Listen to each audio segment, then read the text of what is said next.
اعوذ باللہ من الشیطان الرجیم بسم اللہ الرحمن الرحیم فمن أظلم ممن كذب على الله وكذب بالصدق إذ جاءه وليس في جهنم مثوى للكافرين صدق اللہ العظیم۔ محترم ناظرین کرام، 24واں پارہ سورہ الزمر۔ آج ہم 24ویں پارے کے اندر بیان ہونے والے مضامین کا انشاءاللہ العزیز خلاصہ پیش کریں گے۔ اس میں سورہ زمر ہے اور سورہ مومن، سورہ حامیم سجدہ۔ سورہ زمر سب سے پہلے ہے، یہ مکی سورہ ہے اور مکہ کے ابتدائی دور کی صورت ہے۔ اس کے اندر جو اس کا موضوع ہے، اللہ رب العزت نے عملی توحید بیان فرمائی ہے، یعنی عملی طور پر انسان کا اگر منہ کا اظہار ختم کر دیا جائے، جو انسان زبان سے اظہار کرتا ہے، کلمہ شہادت پڑھتا ہے، کلمہ طیبہ پڑھتا ہے اور یہ دعویٰ کرتا ہے کہ میں توحید کا قائل ہوں، اللہ فرماتے ہیں اس کو 1 منٹ کے لیے اگر سائڈ پر رکھ دو تو عملی طور پر اگر تجھے ثابت کرنا ہو اپنے جسم کے، اپنے ایکشنز سے، اپنے مالی عبادت سے، اپنی جانی عبادت سے،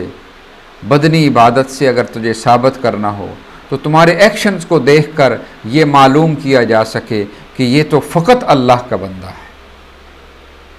اس کو کہتے ہیں عملی توحید۔ یہی وجہ ہے کہ اس کے اندر اللہ رب العزت نے جو متعدد مقامات پر جو نعرہ لگایا ہے فَاعْبُدِ اللَّهَ مُخْلِصًا لَهُ الدِّينَ، اور اس کے اگلی سورج جو ہے سورہ مومن، اس کے اندر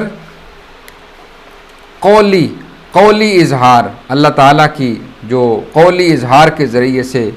توحید ہے، وہاں پر اس کا اظہار ہے فَادْعُوا اللَّهَ مُخْلِصِينَ لَهُ الدِّينَ، پکارو اللہ کو خالص کر کے۔ تو یہاں پر جو سورہ زمر ہے، اس کے اندر اللہ رب العزت یہ مضمون بیان کرتے ہیں کہ انسان کو طلب پر پیدا کیا گیا ہے۔ انسان کی تخلیق جو ہے وہ طلب پر مبنی ہے۔ انسان کو جب اس دنیا کے اندر پیدا کیا گیا تو یہ انسان کی تخلیق نہیں تھی۔ انسان کو جب اس دنیا کے اندر پیدا کیا گیا تو یہ احیاء تھی، اس کو موت کے بعد دوبارہ زندہ کرنا تھا۔ حقیقت کے اندر اس سے پہلے ایک عالم ارواح گزری ہے، ایک عالم گزرا، جس طرح یہ عالم دنیا ہے، اس سے پہلے ایک عالم ارواح گزر چکا ہے، اور وہاں اب بھی وہ ارواح موجود ہیں جنہوں نے ابھی اس دنیا کے اندر آنا ہے، جن کی ابھی پیدائش نہیں ہوئی۔ تو وہ عالم ارواح کے اندر جب انسان کو پیدا کیا گیا، جہاں پر عہد الست اللہ تعالیٰ نے ہم سے لیا، وَإِذْ أَخَذَ رَبُّكَ مِن بَنِي آدَمَ مِن ظُهُورِهِمْ، وہ جب عہد الست اللہ نے لیا عالم ارواح کے اندر، وہاں اس کی تخلیق ہوئی تھی۔ پھر اس کے بعد اس کو سلا دیا گیا، اور یعنی اس کی پہلی موت اس کو دے دی گئی، اور پھر اس کے بعد یہاں جو پیدائش ہوئی ہے اس دنیا کے اندر، یہ انسان کی دوسری زندگی ہے، یہ انسان کی دوسری زندگی ہے۔ گویا وہ پہلی تخلیق کے بعد، اور پہلی تخلیق کے بعد جو زندگی ہے، احیاء پہلی ہے۔ تو احیاء ایک یہاں پر ہے، اور ایک اس کے بعد جو دوسری سور کے بعد جب ہماری ابھی موت آئے گی، اور موت کے بعد ہماری روح اور جسم الگ ہو جائیں گے، تو دوبارہ جب ان کو ملایا جائے گا اللہ تعالیٰ کے سامنے حشر کے لیے، تو یہ دوسری احیاء ہوگی۔ تو اللہ تعالیٰ نے اس کے اندر وہ آیت بھی آ جائے گی کہ جب جہنم میں لوگ جائیں گے تو وہ کہیں گے کہ یا اللہ، آپ نے ہمیں 2 دفعہ احیاء دی اور 2 دفعہ ہمیں موت دی، تو کیا اب ہمارا کوئی سبیل نہیں ہے، اب کوئی راستہ نہیں ہے کہ ایک ہمیں تیسرا موقع دے دیا جائے؟ تو بات کرنے کا مقصد یہ تھا کہ انسان طلب پر پیدا کیا گیا ہے، یعنی انسان روز اول سے جب اس کی تخلیق ہوئی عالم ارواح کے اندر، پھر اس عالم دنیا کے اندر، پھر یہاں سے جب منتقل ہوگا موت کے بعد عالم برزخ میں، اور برزخ میں جب وہ رہے گا دوسری سور تک، اور پھر عالم حشر کے اندر جائے گا، تو یہ 4 ادوار ہیں اس کی زندگی کے اندر، 4 عالم ہیں۔ اور اللہ فرماتے ہیں ان چاروں عالمین کے اندر انسان کو طلب پر پیدا کیا گیا ہے، یعنی انسان اگر سوچے، غور و فکر کرے تو اس کا ایک مطلوب ہے، انسان طالب ہے اور اس کا ایک مطلوب ہے، وہ مطلوب اللہ کی ذات ہے۔ جو اس کو پہچان لیتا ہے وہ کامیاب ہو جاتا ہے، جو نہیں پہچان سکتا وہ ناکام ہو جاتا ہے، اس کو شیطان بھلا دیتا ہے۔ تو اسی لیے ہمیں یہ بتایا گیا لا مطلوب الا اللہ، لا مقصود فی الکونین، لا مطلوب الا اللہ۔ تو دنیا کے اندر ہم نے یہ پہچاننا ہے کہ ہمارا مطلوب اللہ ہے۔ تو یہ ہمیں عملی زندگی اور عملی توحید ہمیں یہ بتاتی ہے کہ انسان کی زندگی طلب پر مبنی ہے۔ جب سے اس دنیا کی، اس انسان کی تخلیق ہوئی ہے، پچھلے دور میں بھی اور اس دور میں دوبارہ اس کی احیا ہوئی ہے، تو یہ اور پھر برزخ اور اگلی جتنی بھی زندگی ہے، اس میں اس کی طلب جو ہے وہ اس کو محسوس کرنی چاہیے اور اس کو پہچاننا چاہیے کہ میرا مطلوب کون ہوگا۔ جو مطلوب کو پہچان لے گا وہ کامیاب ہو جائے گا، اور جو اسے نہیں پہچان سکے گا وہ ناکام ہو جائے گا۔ تو یہاں پر عملی زندگی کا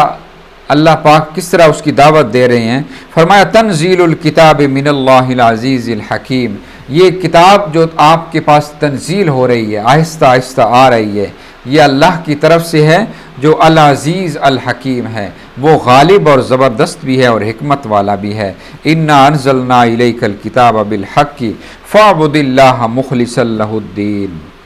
بے شک ہم نے آپ پر یہ کتاب نازل کی ہے،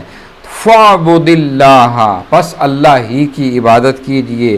مخلصا لہ الدین، مخلصا لہ الدین، دین کو اسی کے لیے خالص کرتے ہوئے۔ یہ دین کیا ہے؟ یہ اللہ کی رٹ ہے، اللہ کے قانون کی رٹ کو برقرار رکھتے ہوئے۔ اس کی رٹ جو ہے اس کو اس پر کوئی سمجھوتا نہیں ہونا چاہیے، اس کو برقرار رہنا چاہیے۔ مخلصا لہ الدین، الا للہ الدین الخالص۔ اور سن لو، یہ جو قانون کا معاملہ ہے، یہ جو دین کا معاملہ ہے، دین صرف اللہ سے ہی لینا ہے۔ الا للہ الدین الخالص والذین اتخذوا من دونہ اولیاء، اور جو اس کے علاوہ اپنے مددگار پکڑ لیتے ہیں، ما نعبدہم الا لیقربونا الی اللہ زلفی، ان کا اس کے علاوہ کوئی دعویٰ نہیں ہوتا۔ وہ کہتے ہیں کہ ہم ان کی عبادت اس لیے کرتے ہیں کہ یہ ہمیں اللہ کے قریب کر دیتے ہیں، یہ چونکہ اللہ کے چہیتے ہیں، اللہ کے نیک بندے رہے ہیں، تو یہ ہمیں اللہ کے قریب کر دیتے ہیں۔ تو اللہ رب العزت نے یہاں پر اس کا آغاز فرمایا اس سورہ مبارکہ کا، اور پھر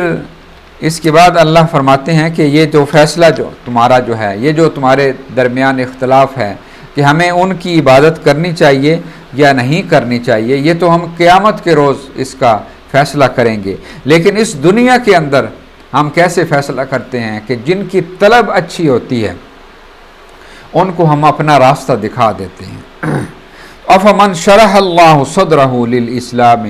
فہو علی نور من ربہ۔ تو اللہ فرماتے ہیں کہ جس کا سینہ ہم کھول دیتے ہیں اسلام کے لیے، وہ ایسے ہوتا ہے جیسے نور پر کھڑا ہے، اور اس کو اپنے نیچے راستے تمام نمایاں نظر آتے ہیں، اور وہ اللہ کی طرف سے اس دی ہوئی ہدایت کو پا لیتا ہے۔ اب یہاں پر اللہ تعالیٰ اسی اپنے نظام کا ذکر کرتے ہوئے کہتے ہیں کہ اللہ یتوفی الانفس حین موتها والتی لم تمت فی منامها فیمسک التی قضی علیہا الموت ویرسل الاخری الی اجل، کہ اللہ تعالیٰ وفات دیتا ہے کس کو؟ اللہ یتوفی الانفس حین موتها، جب انسان کی موت کا وقت آتا ہے، اس روح کو اس جسم سے الگ ہونا ہوتا ہے تو اللہ اس وفات دیتا ہے، یعنی روح کو اٹھا لیتا ہے۔ والتی لم تمت فی منامہا، لیکن ایسے شخص کو بھی وفات دیتا ہے جو مرتا نہیں ہے لیکن نیند لے رہا ہوتا ہے، وہ سونا چاہتا ہے تو اللہ تعالیٰ جب وہ لیٹتا ہے اس کو نیند آتی ہے، نیند انسان کی ضرورت ہے، تو اللہ فرماتی ہیں اس کی روح کا ایک حصہ ایسا ہے کہ جو میں اس کی نیند میں اٹھا لیتا ہوں۔ موت کے وقت تو پوری روح کو اٹھا لیتا ہے، روح کو الگ کر لیتا ہے، لیکن نیند کے وقت اس کے شعور کو اٹھا لیتا ہے۔ شعور ان چیزوں کا نام ہے جو ہماری ظاہری اعضاء کے اندر، ہماری ظاہری اعضاء ہیں، ہاتھ، پاؤں، آنکھیں، کان، زبان، منہ، ناک اور چلنے کے اعضاء، پاؤں، ٹانگیں وغیرہ، یہ جتنے بھی ظاہری اعضاء ہیں جن کا ہم سے اللہ نے حساب کتاب لینا ہے، یہ سارے ظاہری اعضاء ہیں، ان سے نیند کے وقت اللہ روح اٹھا لیتا ہے۔ ان اعضاء کو ریسٹ کی ضرورت ہوتی ہے، لیکن جو انسان کے اندرونی اعضاء ہیں، جس طرح دل ہے، جس طرح معدہ ہے، جس طرح جگر ہے اور دیگر اعضاء جو ہیں وہ کام کرتے رہتے ہیں، ان کے اندر روح اور شعور موجود رہتا ہے۔ دماغ سے بھی اللہ تعالیٰ اٹھا لیتے ہیں اور لاشعور کے اندر رہتا ہے۔ تو یہ اللہ پاک ارشاد فرماتی ہیں اللہ یتوفی الانفس حین موتہا واللتی لم تمت فی منامہا، جو نیند میں ہوتا ہے اس سے بھی یہ شعور اٹھا لیتا ہے، فیمسک التی قضی علیہا الموت، اور اس نیند کے دوران اگر اس کی موت کا فیصلہ آ جائے، یعنی ایسا وقت آ گیا ہے لکھا ہوا کہ جو اس کی موت کا وقت ہے اور وہ بندہ سو رہا ہے، تو اللہ فرماتے ہیں پھر میں اس کی روح واپس ہی نہیں کرتا، تو فیمسک التی، اس کو پھر روک لیتا ہے، قضی علیہا الموت ویرسل الاخری، اور باقیوں کو بھیج دیتا ہے کہ آپ ٹھیک ہے بیدار ہو جائیں۔ تو اس لیے رسول اللہ صلی اللہ علیہ وسلم نے جو سونے کی دعا سکھائی ہے، سوتے وقت جو انسان مانگے، اللہم باسمک اموت و احیا، یا اللہ میں تیرے نام کے ساتھ سوتا ہوں، تیرے نام کے ساتھ اٹھتا ہوں۔ تو اگر ایمان والا شخص ہے اور رسول اللہ صلی اللہ علیہ وسلم کی اس سکھائی ہوئی دعا کو پڑھ کر سوتا ہے اور سوتے میں اگر وہ اس کا انتقال ہو جاتا ہے تو وہ انشاءاللہ ایمان اس کا جو ہے بالایمان موت ہوگی، اور پورا ہمیں اللہ تعالیٰ کے اور رسول اللہ صلی اللہ علیہ وسلم کی اس دعا، سکھائی ہوئی دعا پر، آپ کے طریقے پر بھروسہ ہے کہ اللہ تعالیٰ اس کو ضرور جنت میں جگہ عطا فرمائیں گے۔ تو یہاں پر اللہ پاک ارشاد فرماتے ہیں وَيُرْسِلُ الْأُخْرَى إِلَىٰ أَجَلٍ مُّسَمًّى، کہ جن کی نیند کی حالت کے اندر موت نہیں لکھی ہوتی، ان کی روح کو ہم ایک مقررہ مدت تک بھیج دیتے ہیں، یعنی ایکسپائری ڈیٹ وہاں پر لکھی ہوئی ہے کہ اس نے فوت کب ہونا ہے، اس وقت تک اس کو واپس بھیج دیتے ہیں۔ إِنَّ فِي ذَلِكَ لَآيَاتٍ لِقَوْمٍ يَتَفَكَّرُونَ، اس کے اندر بھی جو فکر مند قوم ہے، جو تفکر کرنے والے ہیں، غور و فکر کرنے والے ہیں، اللہ فرماتے ہیں ان کے لیے بڑی نشانیاں ہیں۔ اور اس کے بعد اللہ رب العزت ارشاد فرماتے ہیں قُلْ يَا عِبَادِيَ الَّذِينَ أَسْرَفُوا عَلَىٰ أَنفُسِهِمْ، آپ کا اگر دن روز و شب شرک کے اندر گزرے ہیں، گناہوں کے اندر گزرے ہیں اور اللہ تعالیٰ کی بغاوت کے اندر گزرے ہیں، تو پریشان نہیں ہونا کہ اللہ تعالیٰ ہمیں معاف نہیں فرمائیں گے، بلکہ قل، اے میرے حبیب اعلان کر دیجئے، یا عبادی الذین اسرفوا علی انفسہم، اے میرے وہ بندو جنہوں نے اپنی جانوں پر ظلم کیا ہے، لا تقنطوا من رحمت اللہ، میری رحمت سے، اللہ کی رحمت سے نا امید مت ہو جانا، ان اللہ یغفر الذنوب جميعا، اللہ تو وہ ذات ہے کہ تمام گناہوں کو معاف کر دیتا ہے، انہ هو الغفور الرحیم، بے شک وہ معاف کرنے والا اور رحم کرنے والا ہے۔ تو اللہ کی رحمت سے نا امید کبھی نہ ہونا۔ تو یہاں اس طرح یہ سورہ مبارکہ کا اختتام ہو رہا ہے، اور اس کے بعد سورہ مومن شروع ہو رہی ہے۔ سورہ مومن کے اندر اللہ رب العزت ارشاد فرماتے ہیں حامیم تنزیل الکتاب من اللہ العزیز العلیم، وہاں پر فرمایا تھا عزیز الرحیم، یہاں عزیز العلیم غافر الذنب وقابل التوب شدید العقاب ذی الطول لا الہ الا ہو الیہ المصیر۔ اللہ تعالیٰ نے اپنی 4 یہاں پر صفات گنوائی ہیں، اور یہ سورہ مومن ہے، اس کا دوسرا نام سورہ غافر بھی ہے، گناہوں کو معاف کرنے والا۔ انسان کے علاوہ تمام جاندار، اللہ فرماتے ہیں کہ جتنے بھی میں نے جاندار اشیاء پیدا کی ہیں، جاندار جتنے بھی پیدا کیے ہیں، وہ سب زبردستی ہدایت پر ہیں۔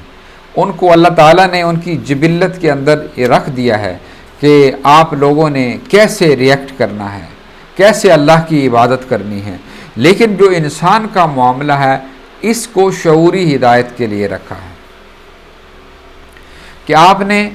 خود تلاش کرنا ہے اللہ کی ذات کو، اور شعور میں تمہیں دے رہا ہوں، اس شعور کے ذریعے سے چاہو تو حق پر آؤ، چاہو تو باطل پر جاؤ، لیکن دونوں کے انجام اللہ پاک نے دکھا دیے ہیں۔ تو یہ انسان کو شعوری اختیار دیا ہے اللہ تعالیٰ نے کہ چاہے تو مانو چاہے تو نہ مانو، لیکن ماننا اور نہ ماننا دونوں کا علاج موجود ہے، دونوں کے لیے اللہ تعالیٰ نے جو بدلہ تیار کر رکھا ہے وہ موجود ہے۔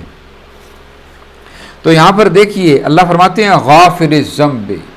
وہ گناہوں کو معاف کرنے والا، قابل التوب، اور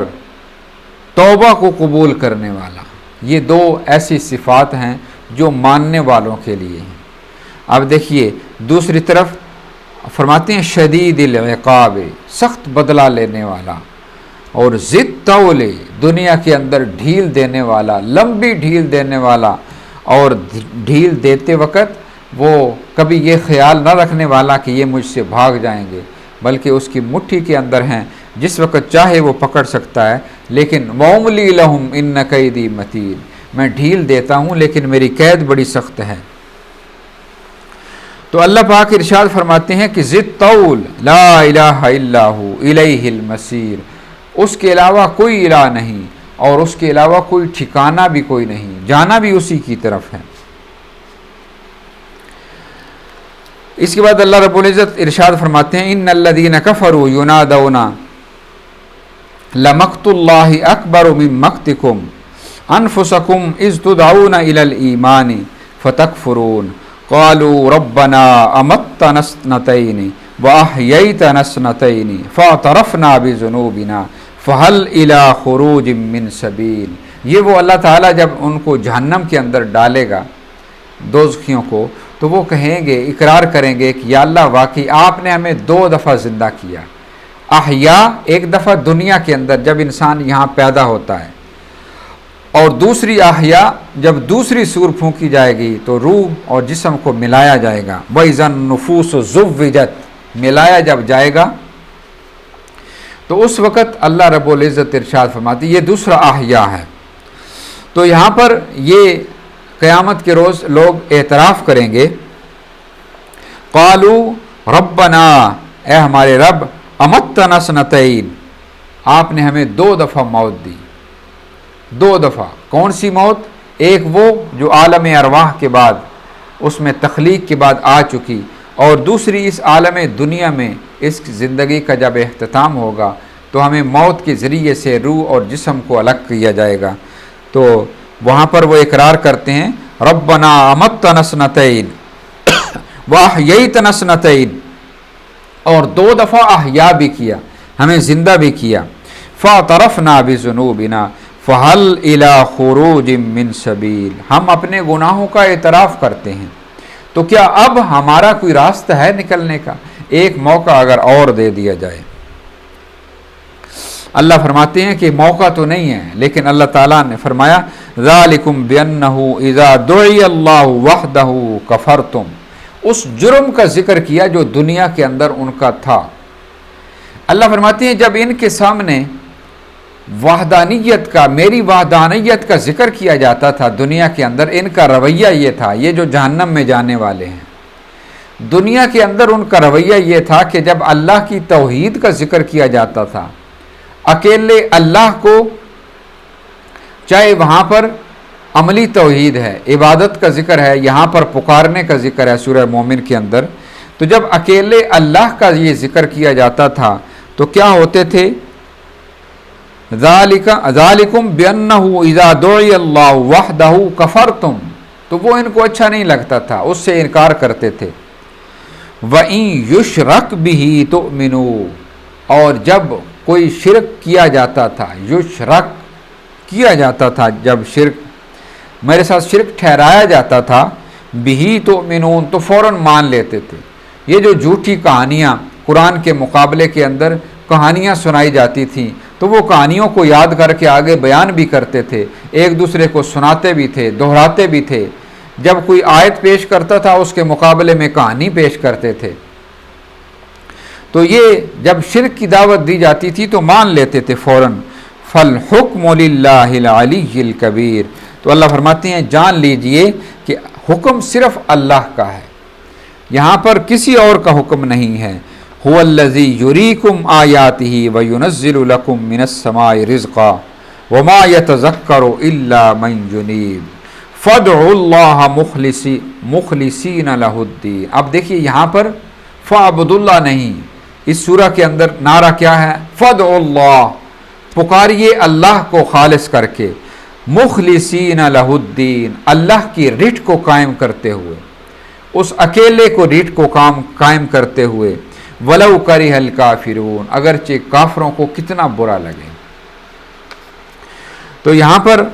اللہ پاک ایک اور اس نعرے کا ذکر کرتے ہیں کہ قیامت کے جو اللہ تعالیٰ کی طرف سے لگایا جائے گا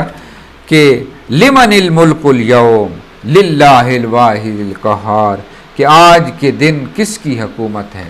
آج کس کی بادشاہی ہے؟ تو للہ الواحد القہار، اکیلے واحد القہار کی،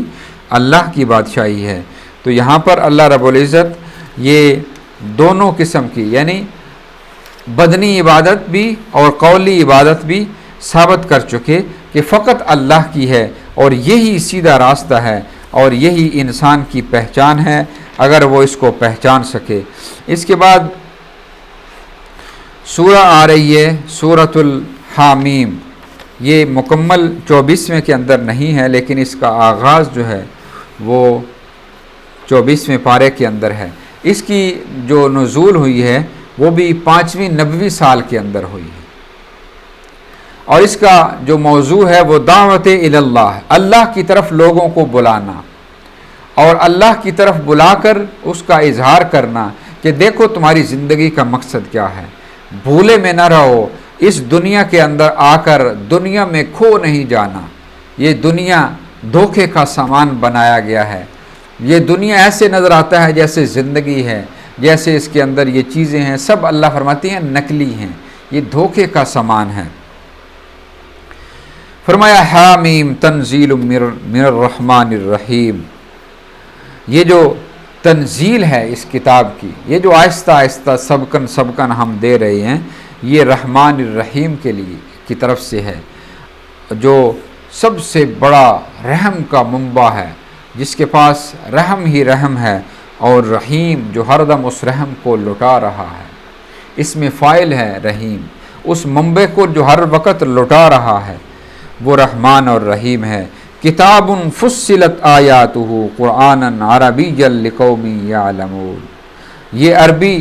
کی کتاب ہے، کتاب فصلت آیاتہ، یہ وہ کتاب ہے جس کی آیتیں علم حاصل کرنے والوں کے لیے تفصیل سے بیان کی گئی۔ فصلت آیاتہ قرآنا عربیا لقوم یعلمون، جو علم جاننے کی خواہش مند ہے، جو جاننا چاہتی ہے، اس کے لیے پورا سامان یہ موجود ہے۔ بشیرا و نذیرا، جس طرح رسول اللہ صلی اللہ علیہ وسلم بشیر اور نذیر ہیں، بشارت دینے والے ہیں اور ڈر سنانے والے ہیں، اللہ فرماتی ہیں یہ قرآن بھی ایسا ہی ہے، یہ ڈر بھی سناتا ہے، بشارت بھی دیتا ہے۔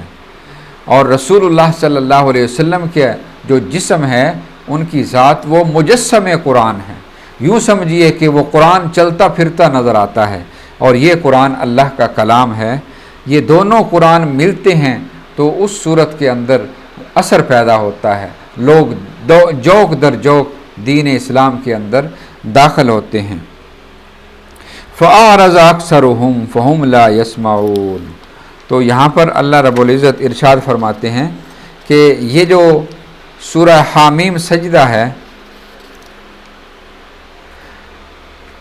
اس کے شان نزول کے اندر ایک واقعہ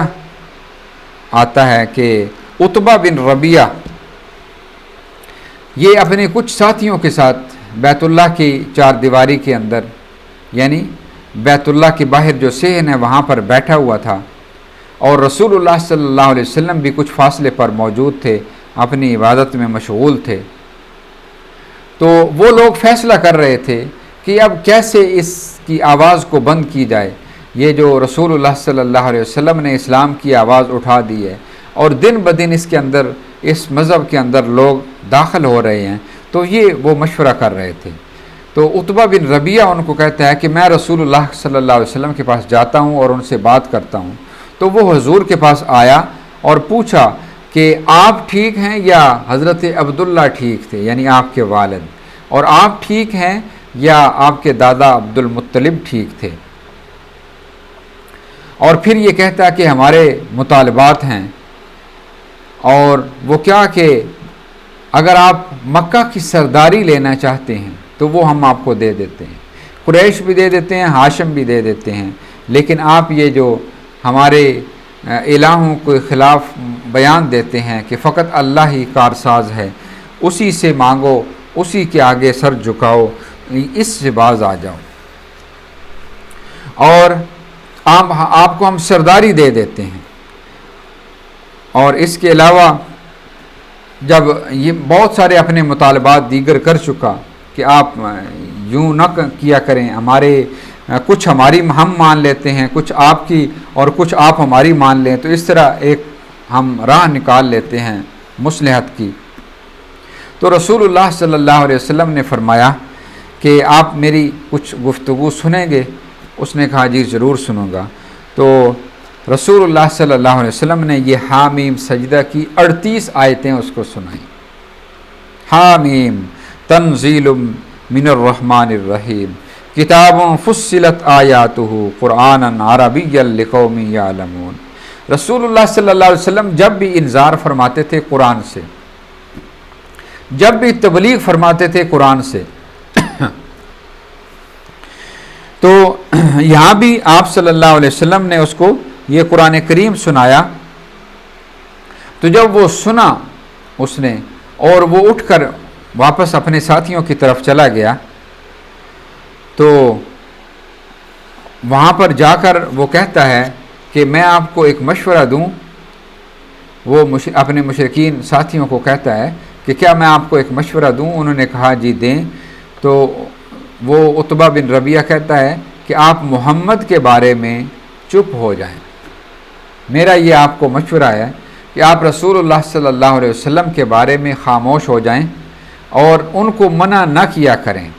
اگر محمد صلی اللہ علیہ وسلم پر مشرکین غالب آ گئے، جب یعنی مکہ سے نکلیں گے یہ، اور مشرکین ان پر غالب آ گئے، ان کو انہوں نے خدا نخواستہ نعوذ باللہ من ذالک شہید کر دیا، یا کوئی اور زک پہنچائی اور گرفتار کر لیا، یا کوئی بھی کسی بھی طرح چپ کرا لیا، غلبہ حاصل کر لیا، تو آپ کا کام بھی ہو جائے گا، اور وہ آپ کے جو راستے کے پتھر ہے وہ ہٹ جائے گا۔ اور اگر یہ غالب آ گئے دوسروں پر، تو یہ تو بھتیجا تو تمہارا ہی ہے، تمہارا بھی حصہ جو ہے وہ چلتا رہے گا، تم بیت اللہ کے مجاور رہو گے۔ تو یہ سارا انہوں نے آ کر بتایا کہ میں جو ان کے پاس گیا تھا اور دیکھ کر آیا ہوں، مجھے ایسے لگتا ہے کہ ہم ان کا مقابلہ نہیں کر پائیں گے۔ یہ سورہ حامیم سجدہ کی ابتدا کی اس کا مفہوم تھا۔ انشاءاللہ باقی اس کو کل پڑھیں گے۔ وما علینا الا البلاغ المبین۔